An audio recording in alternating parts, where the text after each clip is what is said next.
News के प्रायोजक हैं doctor Asadullah Khan English medium school और जूनियर कॉलेज सोलापूर। लग्नात घर व गाडी घेण्यासाठी 5 लाख रुपये न दिल्यानं पतीने पत्नीचा छळ केलाय। त्याने एका महिलेशी अनैतिक संबंध ठेवलेत, तसेच पत्नीच्या संमतीविना एका महिलेशी लग्न केले। या प्रकरणी त्याच्या विरुद्ध सदर वसाहत पोलीस ठाण्यात गुन्हा दाखल केलाय।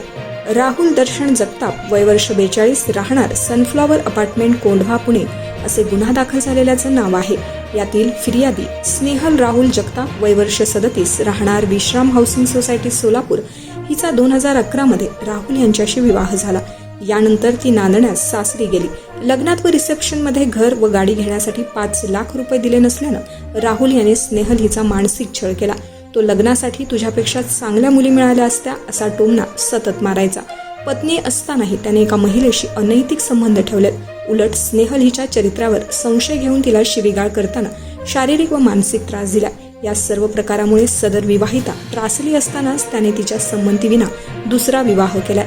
याचा व्हिडिओ तिनं सोशल मीडियावर शेअर केलाय। लग्नात व रिसेप्शन मध्ये स्नेहल हिच्या आईवडिलांनी हुंडा म्हणून 25 तोळे सोने दिले होते, ते त्यानं स्वतःकडे ठेवून घेतल्याचं फिर्यादीत म्हटलं आहे।